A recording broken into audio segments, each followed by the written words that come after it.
Irmãos, bom dia a todos, graça e a paz do nosso Senhor e Salvador Jesus esteja conosco nessa manhã. Quero saudar os irmãos, mesmo na paz do Senhor. Estamos de volta com as nossas classes agora reunidas separadamente, cada um com seu tema, retornando a nossas atividades normais, né? Esse ano a gente passou uma boa temporada aqui, né? Eu já estava assim, sentindo falta aqui de estarmos reunidos, né? Classe por classe. Então agora nós temos a oportunidade de começar. Cremos que Deus vai nos abençoar esse ano, nesse começo de lições. Nós temos esse ano um tema realmente muito aplicado às nossas vidas, né? Muito importante, e que às vezes nós precisamos de pensar um pouco mais, né, nesse assunto, de colocar como relevante nas nossas vidas o poder de Deus na nossa vida, saber reconhecer a presença de Deus na nossa vida, dar ouvidos à voz de Deus, como reconhecer, né, o poder de Deus na nossa vida, e nós não damos muitas vezes valor a isso. Então precisamos estudar mesmo, precisamos de dobrar os joelhos mesmo, precisamos estar orando, pedindo a orientação de Deus mesmo, para que possamos reconhecer a voz de Deus no nosso coração, na nossa vida, né, direcionando a nossa vida. Então nós temos uma revista muito boa, muito importante, que trata desse assunto, dentre outras que estudaremos a seguir ou para frente, né? Começaremos com essa lição que temos em mãos agora. Os irmãos, acho que todos receberam. Não receberam? Dona Marta, tem mais algumas aí? Nós vamos pedir mais. E isso é bom, viu? Isso é bom, porque bom é faltar, né? Faltar no sentido assim de saber que tem muita gente participando e que precisa ter mais. Isso é muito bom. Eu ainda tenho mais duas que eu posso ainda dar para quem ainda não recebeu. Aqui, só não recebeu ainda não? Quem mais aqui? Eu vou providenciar. Depois eu dou jeito nessa última aqui. Tá ok, meu irmão. Irmãos, nós vamos combinar, né? Nós vamos combinar uma coisa aqui. Nós vamos combinar de todos estar usando essa revista, assim, de maneira muito participativa. Então é necessário que você leia essa revista durante a semana, ou pelo menos no final da semana, para estar aqui no domingo de manhã já sabendo do assunto que nós vamos tratar, não é? Porque aí facilita a discussão. Daí você pode participar. E a escola você precisa de participar também, né? Você pede a palavra, discute, pergunta. Se não tivermos resposta no momento, nós estudaremos, chamaremos o pastor. Sei lá, de alguma maneira nós vamos aprender juntos essas lições maravilhosas que temos, né, a partir de hoje. Amém, irmãos?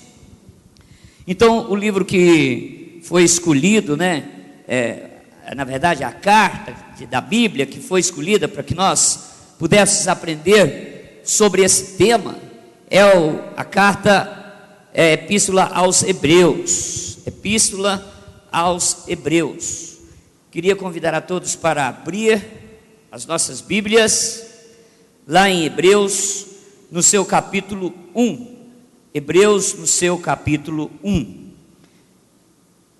Eu vou ler, os irmãos podem acompanhar, porque precisamos compreender. No domingo retrasado, já foi feita a primeira lição, né? Pastor Honório nos falou essa introdução, mas nós vamos recordar rapidamente aqui o que foi falado, o que a gente precisa compreender para começar esse estudo. Para isso precisamos ler o capítulo 1 de Hebreus, amém? Então os irmãos podem acompanhar. Hebreus 1, de 1 a 14, não é tão grande assim. Havendo Deus outrora falado muitas vezes e de muitas maneiras aos pais pelos profetas, nestes últimos dias nos falou pelo Filho, a quem constituiu herdeiro de todas as coisas, pelo qual também fez o universo. Ele, que é o resplendor da glória e a expressão exata do seu ser, sustentando todas as coisas pela palavra do seu poder, depois de ter feito a purificação dos pecados, assentou-se à direita da majestade nas alturas, tendo se tornado tão superior aos anjos, quanto herdou mais excelente nome do que eles. Pois a qual dos anjos disse jamais: Tu és meu filho, e hoje te gerei. E outra vez: eu lhe serei pai, e ele me será filho. E novamente, ao introduzir o primogênito no mundo, diz: E todos os anjos de Deus o adorem. Ainda quanto aos anjos diz: Aquele que a seus anjos fez ventos, e a seus ministros labareda de fogo. Mas acerca do Filho: O teu trono, ó Deus, e para todos sempre, cetro de equidade, e o cetro de seu reino. Amaste a justiça e odiaste a iniquidade. Por isso, Deus, o teu trono, te ungiu com óleo de alegria, como a nenhum dos teus companheiros.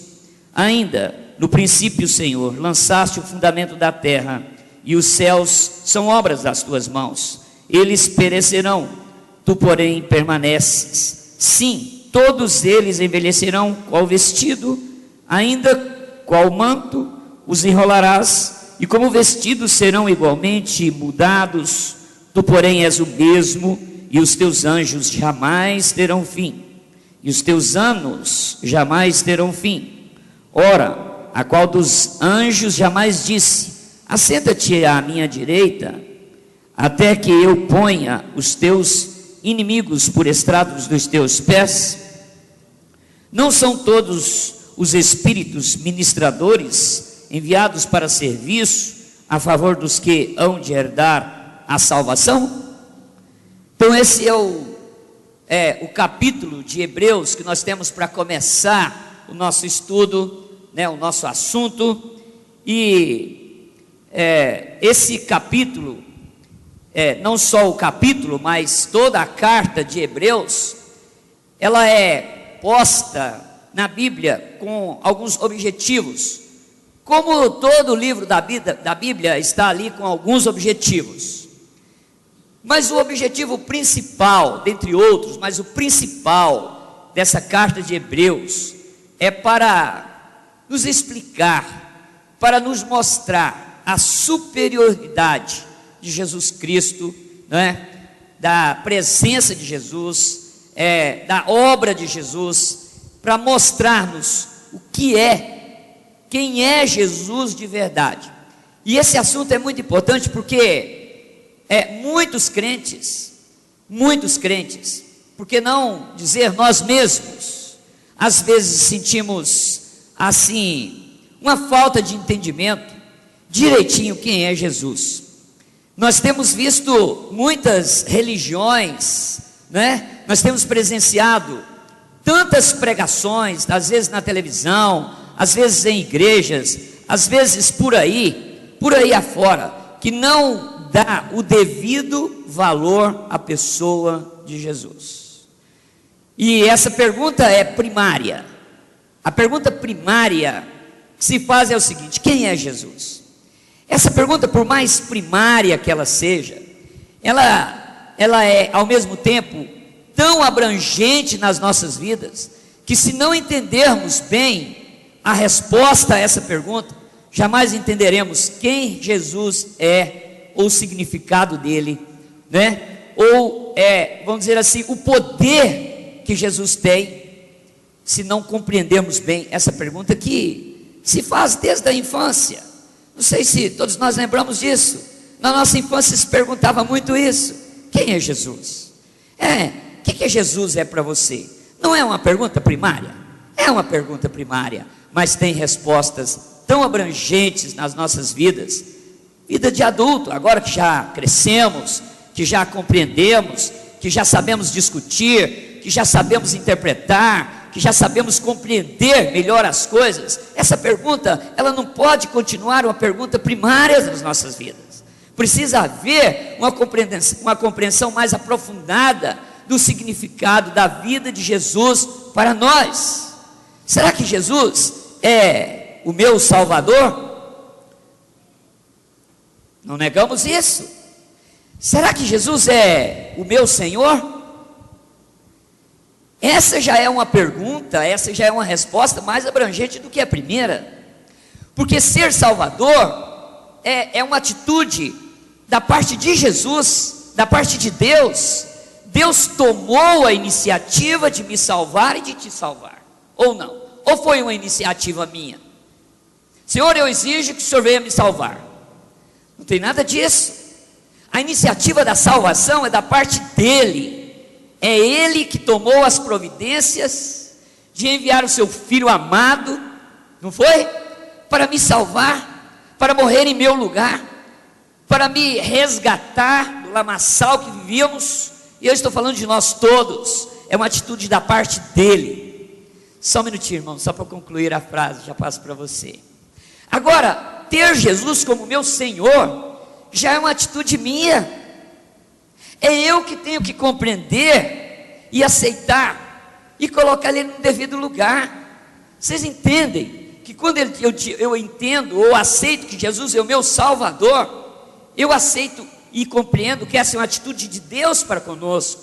Mas quando Ele diz, ou quando eu entendo que Ele é meu Senhor, é eu que tomo as providências. Ele é o Senhor, disso não se discute. Mas será que Ele é o meu Senhor?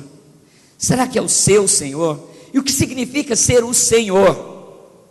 É ser autoridade? É ter poder? É ter tudo nas mãos? Aí é eu que tenho que providenciar a minha submissão a Ele. Vocês entendem a diferença? Quando eu providencio, quando a coisa está na minha mão e na sua mão, aí eu tenho que tomar as providências. É eu que tenho que agir. Eu que tenho que agir. Irmãos, estão entendendo esse começo? Porque se eu não compreendo o que é Jesus de verdade, eu não vou ter Ele como meu Senhor.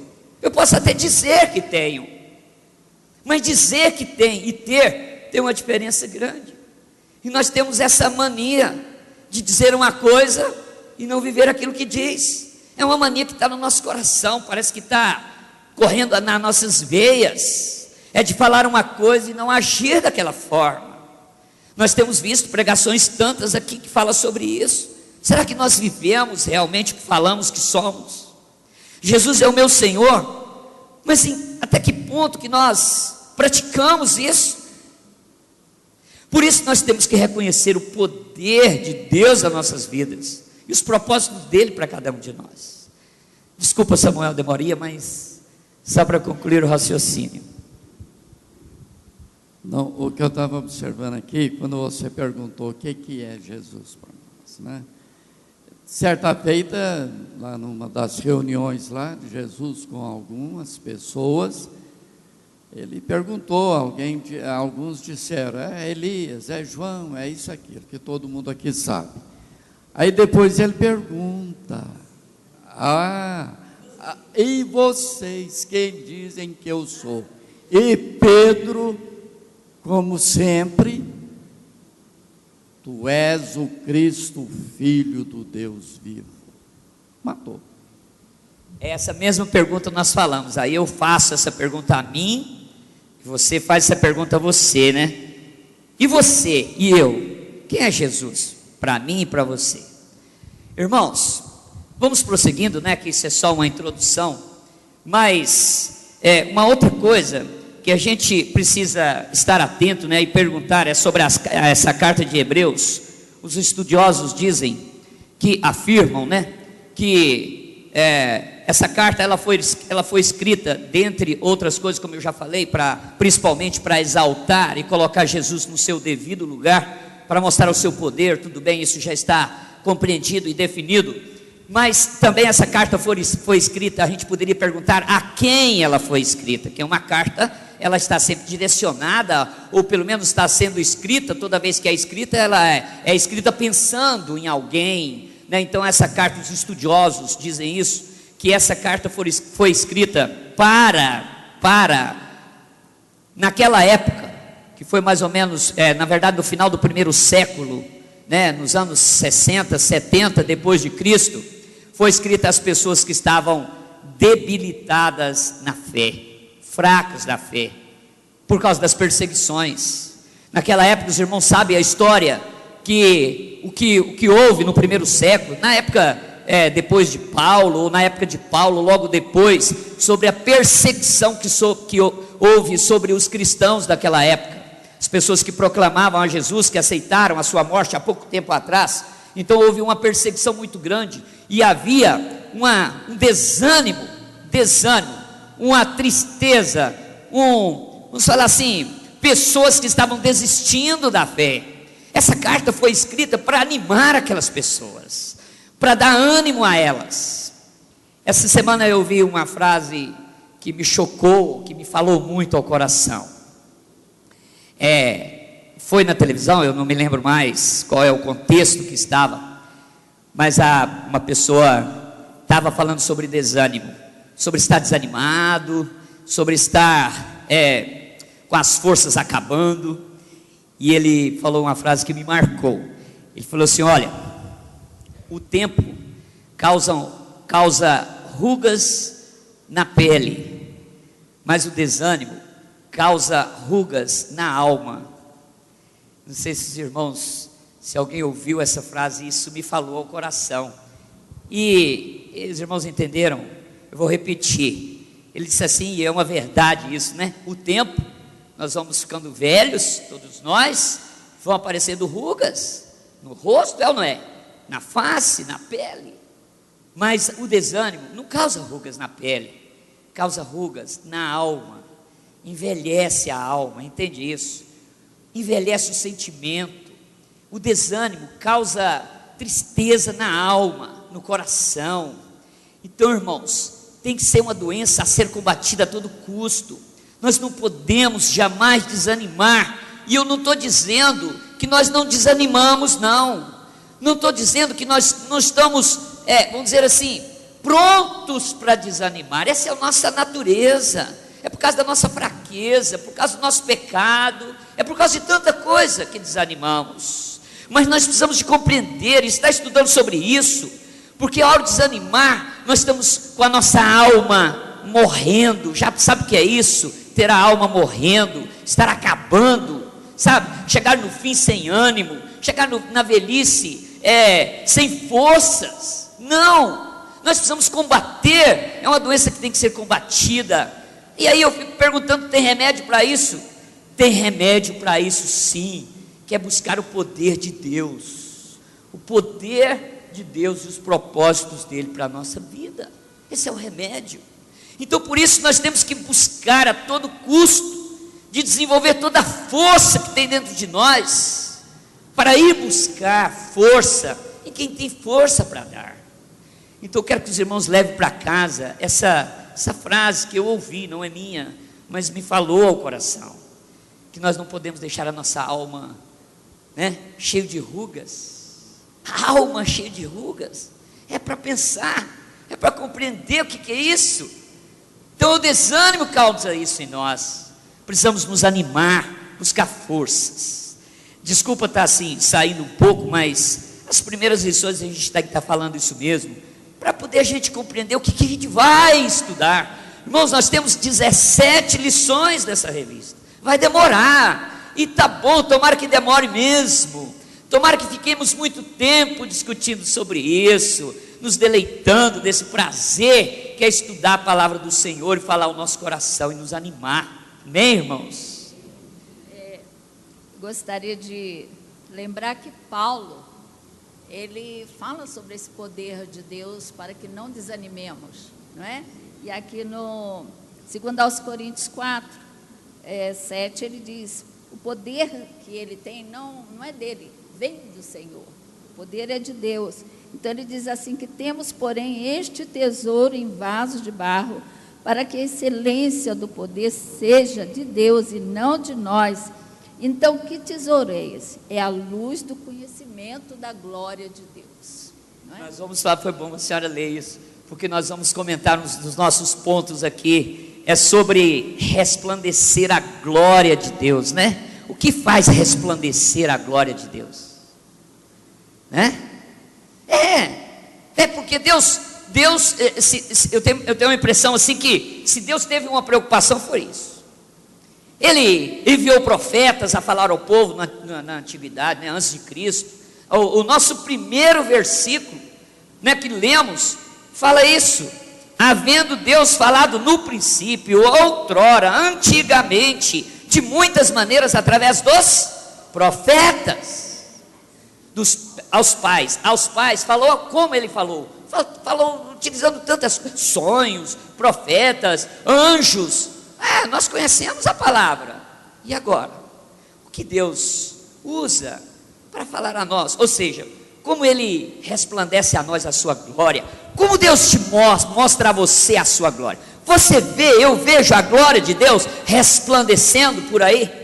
Como? De que maneira Deus se manifesta, ou manifesta a sua glória a nós? Irmãos, se não compreendermos isso, nós jamais compreenderemos sequer se seremos salvos, sequer. Não vou falar outras coisas não. Eu não posso compreender que eu vou ter minha eternidade passada com Deus, se eu não compreender de que maneira que Deus resplandece a sua glória a mim, que eu vejo a glória de Deus. De que forma? Eu não vejo não. Você não vê a glória de Deus? Não, nunca vi não. Irmão, você não sente? Não, o que é isso? E somos cristãos, e temos Jesus como nosso Senhor? Como assim? Então essas coisas não combinam, e falamos que somos cristãos, e saímos para aí proclamando os hinos que cantamos há pouco, né? Até morrer, como é que é o hino lá? Até morrer você vai proclamar uma coisa que você não vê, que você não sente, que você não compreende? Não seria isto uma hipocrisia da nossa parte, da minha parte? Não seria isso? Não seria isso falar da boca para fora? Se Jesus estivesse aqui e me ouvisse assim, ele me chamaria de hipócrita, como ele chamou aqueles. Os irmãos estão entendendo? É compreender como Deus resplandece a sua glória, de que forma, em quem Ele usa, o que Ele põe no meu coração para ver a glória dEle, e no seu também. Então é um assunto, meus irmãos, olha, vou dizer para vocês, mexe conosco, e precisa mesmo, se tivermos dispostos a abrir o nosso coração, sabe, para ouvir a palavra de Deus, mexe conosco. Talvez vai nos fazer mudar as nossas atitudes, talvez porque somos muito teimosos. Acho que os irmãos concordam comigo. Somos muito teimosos e difíceis, muitas vezes até de ser corrigidos, mas o amor de Deus é tamanho que Ele não nos destruiu ainda. É pela misericórdia dEle. Ele não nos matou ainda, porque Ele teria todo o direito. E nós vimos na Bíblia tantas e tantas. No domingo passado tivemos aqui uma mensagem que eu só entendi depois que eu fui embora. Aí fui embora, falei, mas o que esse cara quis dizer? E fiquei pensando. Aí Deus falou ao meu coração, me chamou de tonto, você não vê não? Tapado, você não entendeu não? Irmãos, vocês lembram da história de Oséias? Não sei se todos estavam aqui, mas a história de Oséias é comovente. Deus chamou aquele homem e falou assim, olha, vai lá, o que ele falou mesmo? Toma uma mulher da prostituição e tenha filhos com ela. Foi ou não foi? Vocês estão lembrados ou não? Vá, toma uma mulher da prostituição, pode ler lá em Oséias, para sua esposa, para você constituir uma família. Oséias deve pensar, não credo. Aí não, Senhor, por favor, né? Aí ele falou, olha, faça isso. E ele foi, e depois a mulher largou ele. A história toda nós conhecemos. E Deus disse a ele, falou, vai lá e pega de novo, perdoa ela. O que é isso, Senhor? Ele foi, buscou, teve outro filho. E os nomes dos meninos? Eu nem lembro o nome dos meninos. Aquilo não é nome para decorar não, dona Alice. E o nome deles? Mas Senhor, meu filho, não pode chamar isso não. Põe. Final da história. Qual é a lição? A lição é que Deus sempre nos perdoa daquele jeito. Nós fazemos exatamente o que aquela mulher fez. Nós éramos como aquela mulher era antes de ser resgatada. Sabe, a palavra prostituição, entendido no sentido espiritual, entende o que estou falando? Nós éramos, desculpa a palavra, prostitutos espirituais. Acho que posso afirmar isso. E olhe se nós ainda não somos, por causa da dureza do nosso coração. Eu estou falando de mim, viu, irmãos? Por causa do meu pecado, das nossas fraquezas. É verdade isso, irmãos. Se não compreendermos quem nós somos, jamais veremos a glória de Deus.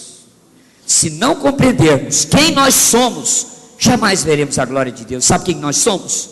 Nada, nada. Entenda isso. Por que a palavra de Deus fala assim, olha, bem-aventurados os pobres de espírito? Já pensou nesse versículo? Bem-aventurados, pobres de espírito?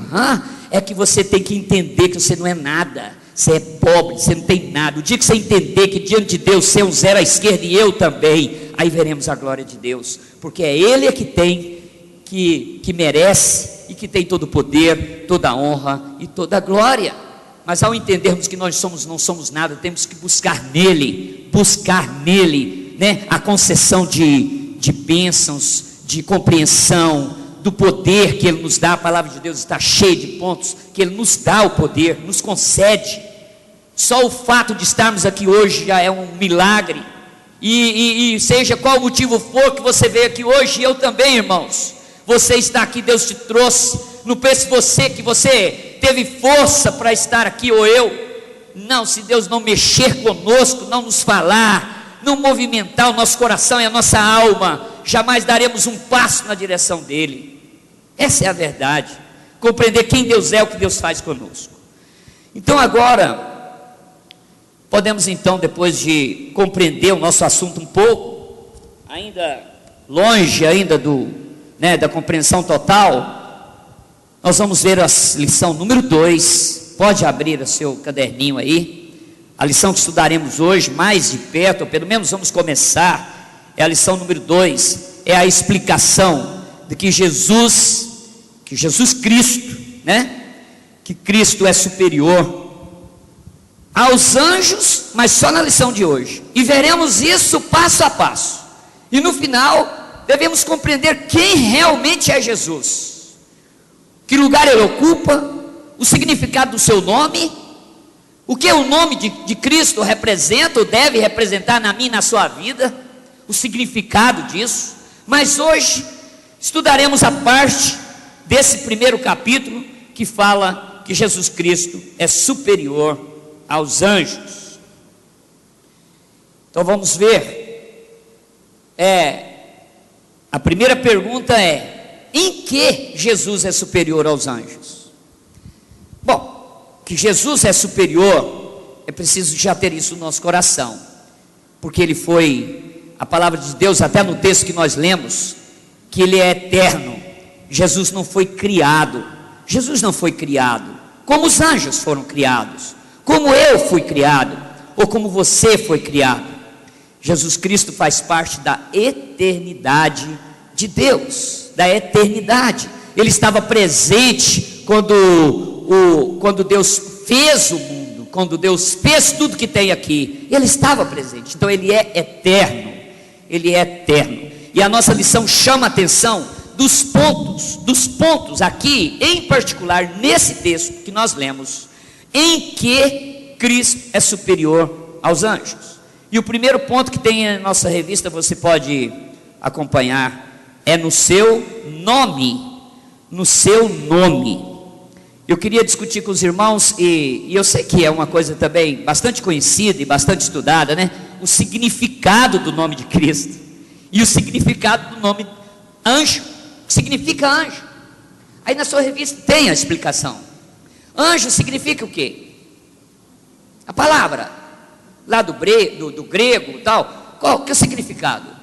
Mensageiro. E é isso mesmo, veja a história. Veja a história. Quando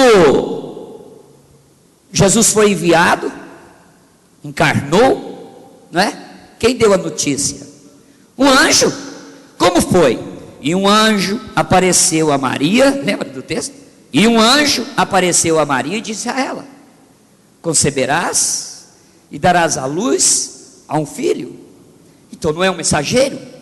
E olha, irmãos, quando nós estamos estudando aqui que Cristo é superior aos anjos, nós temos que ter uma preocupação e não denegrir a imagem dos anjos.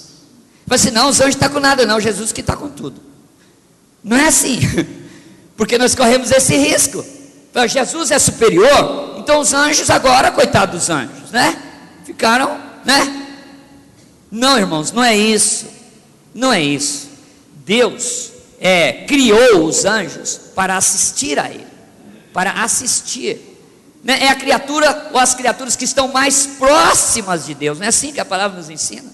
Estão mais próximas, estão atentos à voz de Deus. Quando Deus fala, vá, leva isso, faça aquilo, eles obedecem.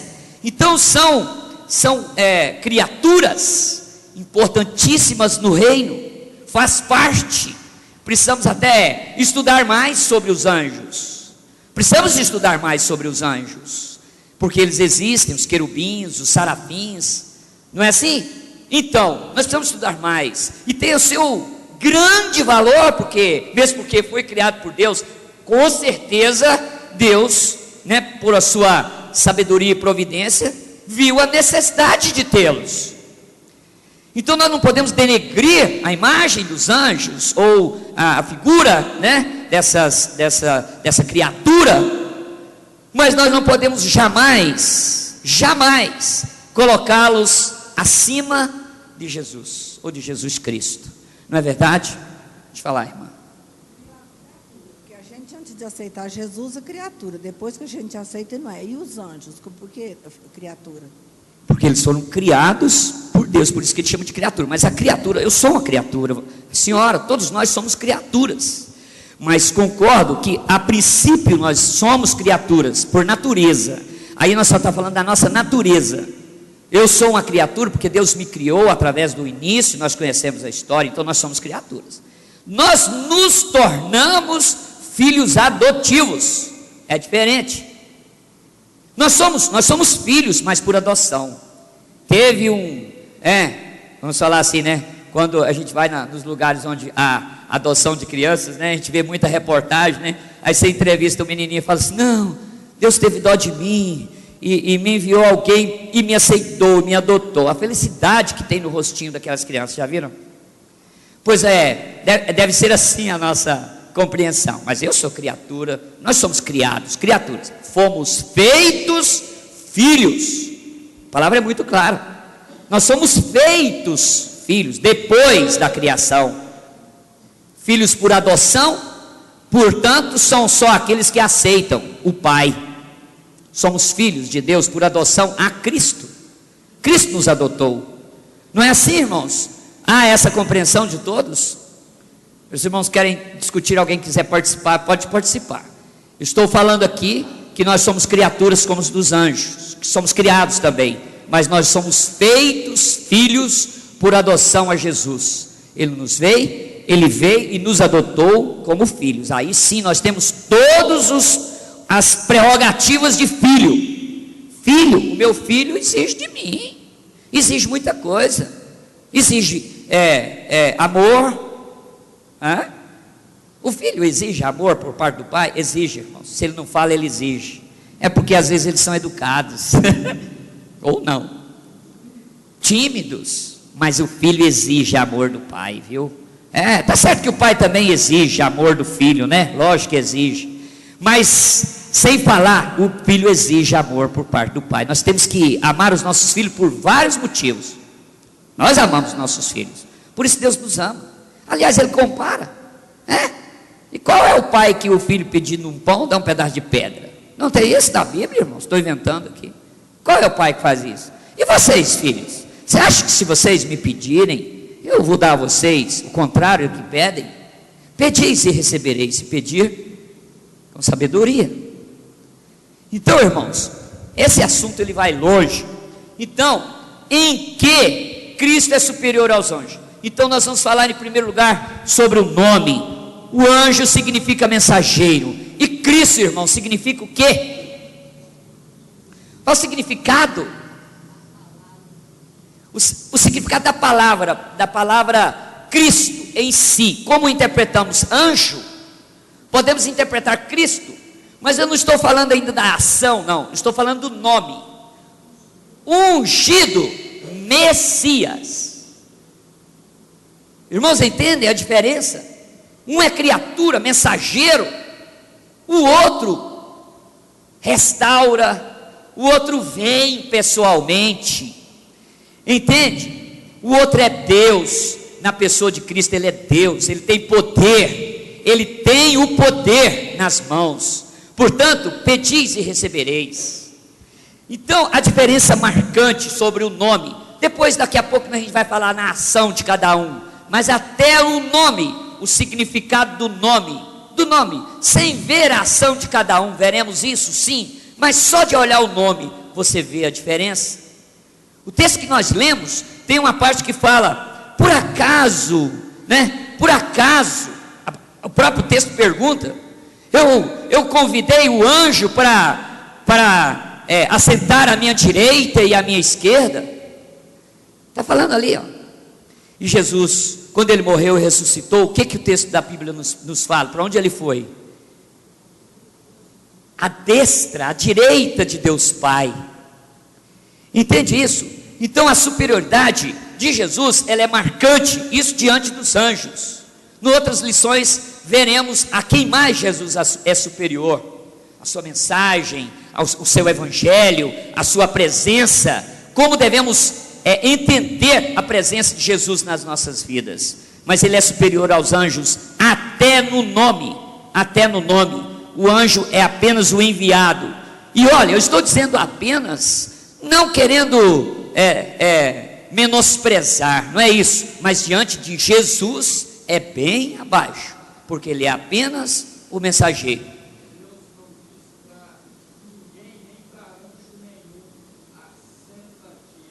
Exatamente, ele não disse para anjo nenhum, aliás, para ninguém, somente a Jesus. Então, irmãos, a superioridade de Jesus, ela é marcante até no nome. Jesus é superior na sua natureza. Agora nós precisamos de entender qual é a natureza de Jesus. A natureza de Jesus, irmãos, é divina. E esse nome tem consequências. A natureza de Jesus é divina. Até na formação do universo ele estava presente. Ela é eterna. Jesus não foi criado, como já disse há pouco. Ele não é uma criatura que foi formada como nós fomos formados. E Deus apenas nos deu o sopro do Espírito, não é assim que nós aprendemos pela própria palavra? Nós somos formados. Está certo, fomos formados à imagem e à semelhança, nós sabemos muito bem, é porque Deus nos amou demais, sabe, nos amou tanto que fez-nos assim, a sua imagem e a sua semelhança em alguns aspectos. Então, qual é a natureza de Cristo? Jesus é superior em sua natureza. O versículo 5 do texto que lemos, já está acabando a lição? Irmãos, o versículo 5 do texto que lemos, com certeza vamos ter que deixar um pedaço aqui para a semana que vem, mas é assim, ó, o versículo 5 que lemos, você me ajuda? Ó, Hebreus 1:5, diz assim, ó, você acompanha aí, pois qual dos anjos disse, jamais, tu és meu filho, e hoje te gerei, e outra vez, lhe serei pai, e ele me será filho. Deus disse isso a anjos, irmãos? Não disse isso a anjos. Eu quero destacar para os irmãos a diferença, e quero discutir com os irmãos, se for preciso, a diferença entre duas palavras: gerar e criar. Vocês entendem bem a diferença entre essas duas coisas? A Jesus, ele disse: hoje eu te gerei. E ao anjo é assim: eu te criei. Gerar nasce do coração. Isso é um filho. Os nossos filhos, eles são gerados por amor, não é? Há um relacionamento, há amor, há desejo. Vocês entendem de que eu estou falando? Há desejo. Então o filho, quando ele está sendo esperado, ele está sendo esperado com muita expectativa. Ele é esperado, sabe? Ele nasce de um desejo do coração, da alma. Pelo menos é o que deveria ser. Sabemos que em alguns casos isso foge por causa do pecado do homem também. Não estou falando disso não. Estou falando da coisa natural. Ele é gerado, ele é concebido. A palavra ser concebido e a palavra ser criado é muito diferente. Uma nasce com expectativa, sendo gerado, sendo formado. Por isso que a nossa vida espiritual é um processo. Nós ainda estamos sendo formados, talvez precisamos já sendo adultos ter compreensão disso. A nossa vida, na verdade ainda, estou falando de vida espiritual, lógico, ainda não está pronta, porque é um processo por causa do nosso pecado também. Mas quando a pessoa, eu vou criar isso aqui, né? É diferente. É criação, faz isso aí porque eu preciso disso. Mas volto lá no começo da minha lição. Não estou assim, desprezando a criação dos anjos, não. É só para poder comparar, é só para ter entendimento. Então a palavra, hoje eu te gerei. E olha, esse negócio de hoje, que está aí no versículo, não me lembro qual, acho que um dos primeiros aí. Hoje eu te gerei, lê lá para você ver. Que número que é o versículo aí? Versículo 5 mesmo? O que eu estou lendo aqui é verdade. Hoje eu te gerei. Isso não significa que é daquele momento. Não há compreensão temporal nisso. É para podermos compreender que Jesus Cristo, ele é gerado.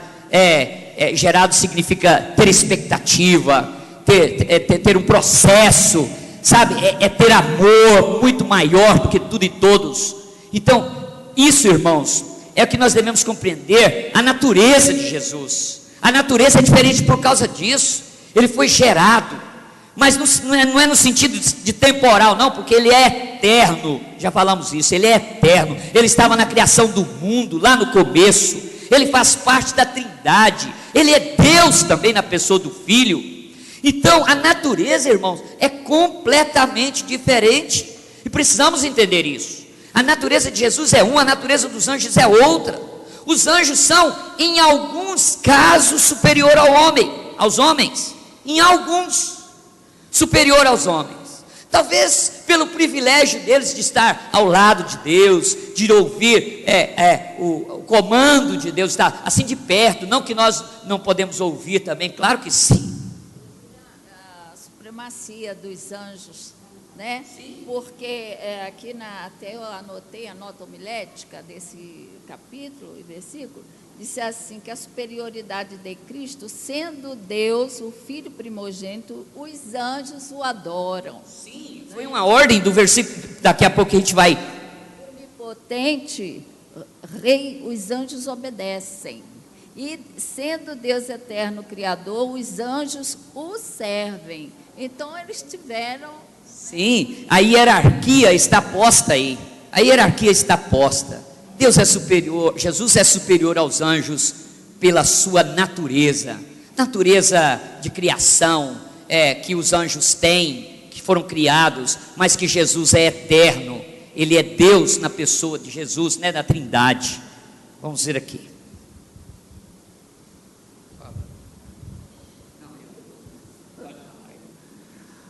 Nós temos uma confirmação aqui, quando o anjo apareceu a José, né, a confirmação do gerado aí.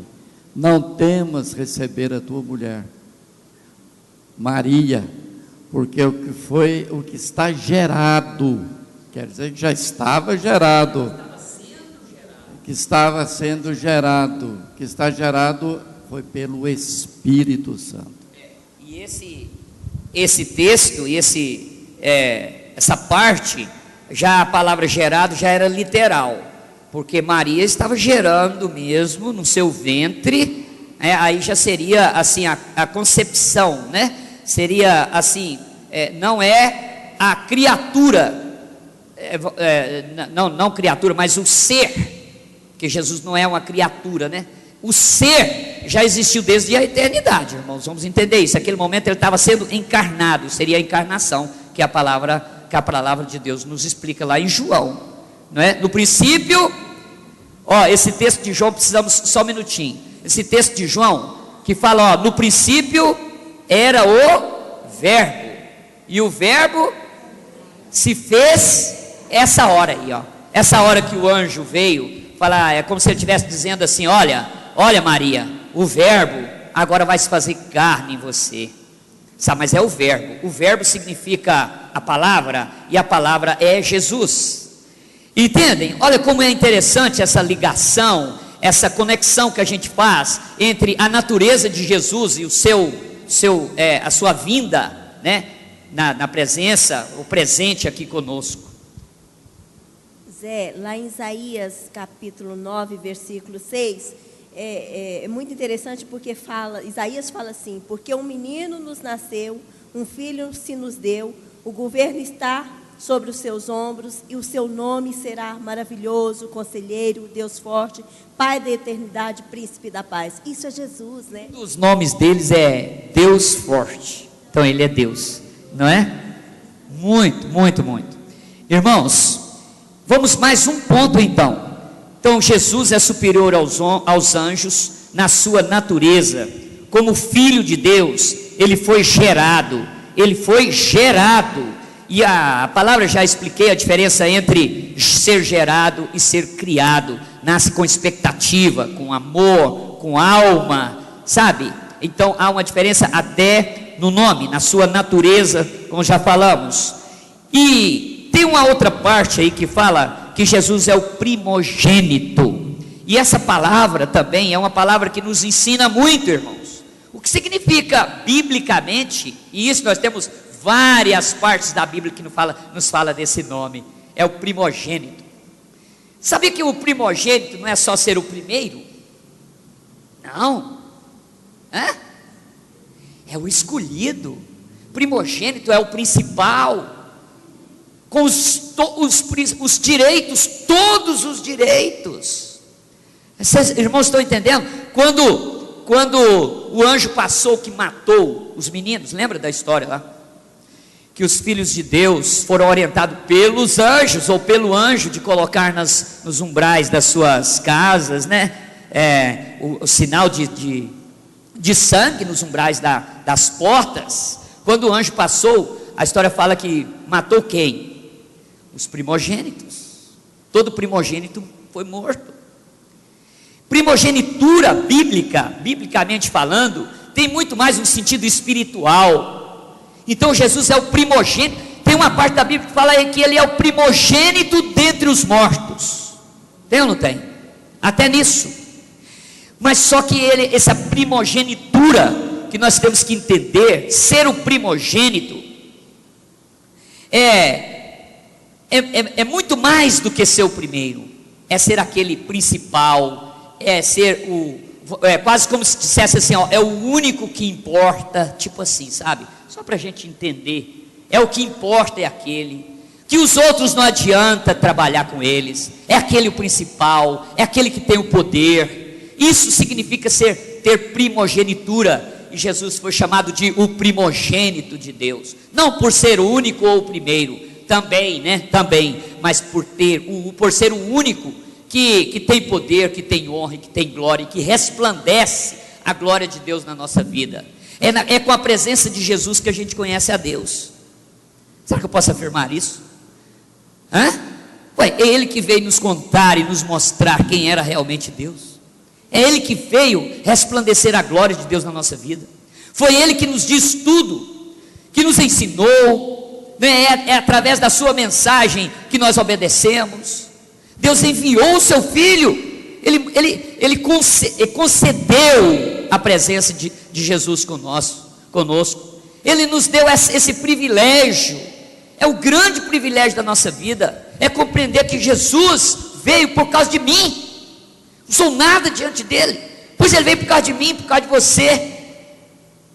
Se não fosse eu ou você e os outros, ele não viria. Ele veio por necessidade de cumprir o amor de Deus para conosco. Deus sentiu uma necessidade por causa do amor. Quando meu filho ou quando os nossos filhos estão em perigo, nós sentimos necessidade de alguém nos leva. Não entendo por quê.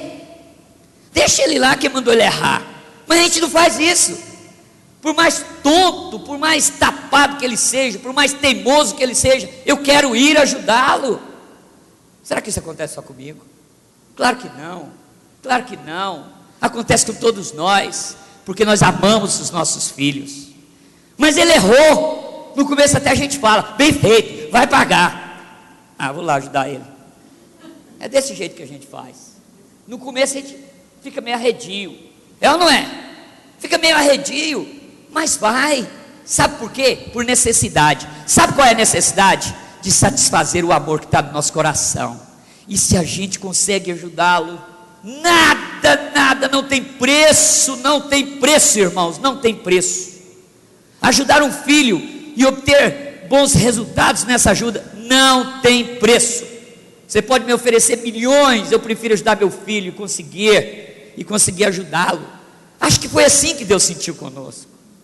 Ele ficou tão feliz de poder nos ajudar, apesar de nós. Então foi necessidade, mas é necessidade de amor, não é outra necessidade. Entende o que eu estou falando? Deus não sente necessidade de nada não, mas é só para nós entendermos, por causa do amor. É tamanho o amor de Deus por conosco.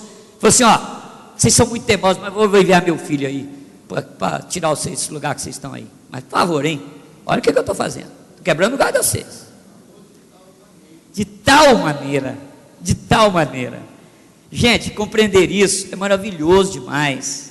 É pôr no coração alegria e não deixar que o desânimo crie rugas nas nossas almas.